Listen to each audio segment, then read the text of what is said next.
Friends, آج کی ہماری اسٹوری کا عنوان ہے ایک کاہل گدھا۔ ایک دفعہ کا ذکر ہے، ایک گاؤں میں ایک تاجر چھوٹے سے گاؤں میں رہا کرتا تھا۔ وہ پیسوں کی خاطر مختلف اشیاء کی تجارت کیا کرتا تھا۔ اس کے پاس ایک گدھا تھا جس پر وہ سامان لاتا تھا اور اس کو فروخت کرنے کے لیے وہ بازار لے کے جاتا۔ وہ تاجر اپنے گدھے کی بہت دیکھ بھال کرتا تھا کیونکہ اسے اس بات کا احساس تھا کہ گدھا اس کے تجارتی کاروبار کے لیے بہت ہی اہم ہے۔ تاجر گدھے کو بہت صاف ستھرا اور صحت مند رکھتا تھا۔ وہ اسے تازہ اور صحت مند کھانا کھلاتا۔ گدھا جوان اور طاقتور تھا۔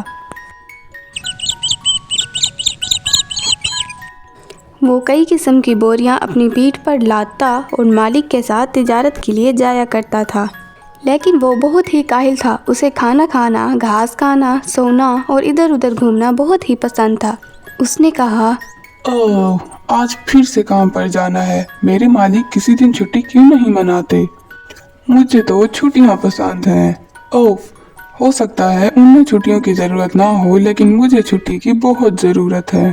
گدھا اس بات سے قاصر تھا کہ تاجر کے لیے روز بازار جانا اور اشیاء فروخت کرنا کتنا ہی ضروری ہے۔ اگر تاجر روز بازار نہ گیا تو پھر اس کے پاس پیسہ کہاں سے آئے گا؟ اور اگر پیسے نہ ہوئے تو گدھے کے لیے بھی کھانے پینے کی اشیاء کا انتظام کرنا بھی مشکل ہو جائے گا۔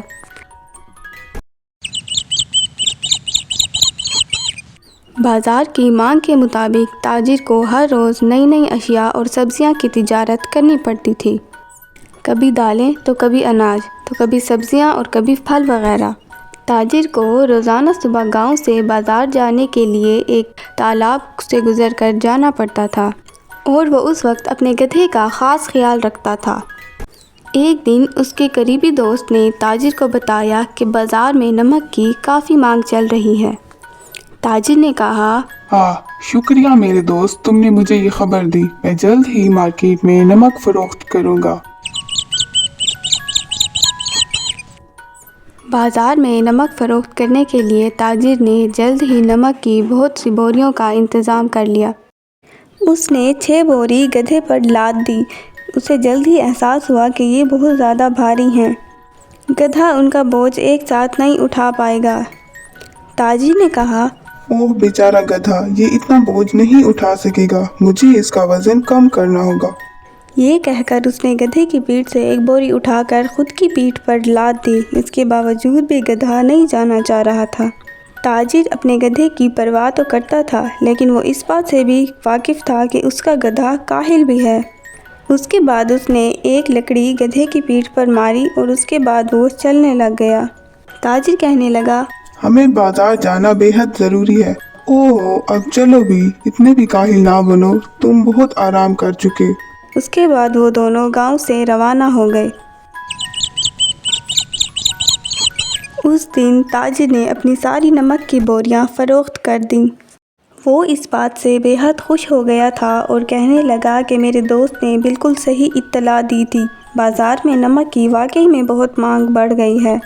تاجر نے پھر بازار میں ہر روز کی طرح نمک فروخت کرنا شروع کر دیا۔ وہ اب نمک کی بوریوں پہ بوریاں گدھے پر لادا کرتا تھا۔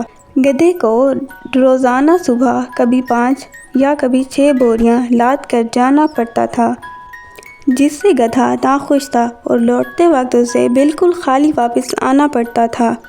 تاجر اپنا سارا نمک بازار میں فروخت کر ہی دیتا تاکہ گدھے کو کوئی بھی بوجھ واپسی کے وقت نہ اٹھانا پڑے۔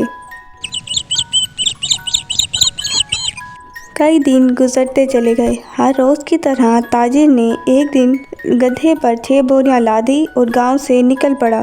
اس دن تالاب میں مد و جزر زیادہ ہی نظر آ رہا تھا۔ تاجر نے کہا، ہمیں بہت ہی سنبھل کر چلنا پڑے گا تاکہ ہم پھسل نہ جائیں۔ جیسے ہی انہوں نے آدھا دریا پار کیا، گدھے کو ایک بڑے سے پتھر کی ٹھوکر لگی اور وہ پھسل کر اسی ہی پتھر پر بیٹھ گیا۔ تاجر اس بات سے بہت ہی پریشان ہوا۔ تاجر نے جیسے کیسے گدھے کو اٹھایا اور وہاں سے دریا پار کروایا۔ گدھا بہت ہی پریشان ہوا، لیکن اچانک اس نے محسوس کیا کہ اس کی پیٹھ پر سے بوجھ بہت ہی ہلکا ہو چکا ہے اور وہ سوچنے لگا کہ وہ تو ایک جادوئی دریا ہے۔ لیکن گدھا اس بات سے قاصر تھا کہ ساری بوریاں گرنے کی وجہ سے نمک سارا دریا میں گھل چکا ہے اور اب ان بوریوں میں بالکل بھی نمک نہیں بچا، جس کی وجہ سے گدھے کی پیٹھ پر گدھے کو کوئی بھی وزن محسوس نہیں ہو رہا تھا، کیونکہ اب بوریوں میں وزن بچا ہی نہیں تھا۔ تاجر کہنے لگا، اوہ میری ساری محنت ضائع ہو گئی، اب میں کیا فروخت کروں گا؟ شکر ہے میرے گدھے کو کچھ نہیں ہوا۔ اور کہنے لگا کہ اب بازار جانے کا کوئی فائدہ نہیں، مجھے گھر واپس جانا چاہیے۔ گدھا اس بات سے بہت خوش ہوا، کیا اب کوئی کام نہیں؟ یہ تو بالکل جادو کی طرح ہے۔ گدھے کے پاس وہ پورا دن تھا، اس نے خوب ٹھوس کر کھایا اور خوب سویا۔ وہ اس دن بہت ہی خوش تھا۔ اگلے ہی دن تاجر نے پھر سے گدھے پر وہ نمک کی بوریاں لادیں اور بازار کے لیے روانہ ہو گیا۔ گدھے نے کہا، اوہ کل کا دن کتنا ہی مزے کا تھا، آج پھر کام کرنا پڑ رہا ہے، اور کہا کہ آج بھی میں اپنی پیٹھ پر لدے بوجھ کو کم کر سکتا ہوں اور گھر واپس جا سکتا ہوں کل کی طرح۔ وہ ایک جادوئی دریا ہے جو میرا بوجھ کم کر دیتا ہے۔ مجھے امید ہے کہ وہ اس بار بھی میری مدد ضرور کرے گا۔ ہر روز کی طرح تاجر اپنے گدھے کو لے کر اس دریا پر پہنچ گیا اور وہ یہ دیکھ کر حیران رہ گیا کہ پھر اسی جگہ پر میرا گدھا پھسل کر پتھر پر بیٹھ گیا ہے۔ گدھا اس بار بہت ہی خوش تھا، اس نے کہا، یہ ہوئی نا بات، یہ جادوئی دریا ہے، بالکل سچ تھا۔ تاجر نے کہا، یہ پھر کیسے ہو گیا؟ رکو ایک منٹ، ذرا مجھے سوچنے دو، ہو سکتا ہے کیا یہ گدھے کی چال ہو، اس نے جان بوجھ کر کیا ہوگا کہ مجھ پر سے بوجھ ہلکا ہو جائے۔ تاجر نے کہا، میں اس کا علاج خود کروں گا۔ اس کے بعد وہ گاؤں سے واپس کی طرف چل پڑے۔ گدھے نے سوچا کہ یہ کام نہ کرنے کا اچھا بہانہ ہے، لیکن وہ اس بات سے قاصر تھا کیونکہ تاجر کے دماغ میں تو کچھ اور ہی چل رہا تھا۔ اگلے دن تاجر نے گدھے کی پیٹھ پر 8 بوریاں لادیں، لیکن گدھے نے کچھ بھی نہیں کہا کیونکہ وہ جانتا تھا کہ اس کا بوجھ جادوئی دریا ہلکا کر دے گا۔ تاجر نے گدھے پر نظر رکھی جب وہ دریا کے پاس پہنچا۔ اس بار جب وہ پھسل کر نیچے گر گیا تھا تو اس پر وزن ہلکا ہونے کی بجائے زیادہ ہو گیا۔ گدھا بہت پریشان ہوا کہ یہ کیا ہو گیا ہے، لیکن تاجر نے اس کی مدد بالکل بھی نہ کی اور دیکھتا رہا۔ تاجر نے اسے کہا، تم نے مجھے بیوقوف سمجھا ہے، اسی طرح اب تم یہ 8 بوریوں کا وزن لیے بازار جاؤ گے اور گھر کی طرف لوٹو گے۔ گدھے کو احساس ہو گیا تھا کہ وہ جادوئی دریا نہیں ہے۔ اس طرح سے اب وہ روزانہ اپنے مالک کے ساتھ ایمانداری کرتا، کیونکہ وہ جان چکا تھا کہ میں جیسا کروں گا ویسا ہی بھروں گا۔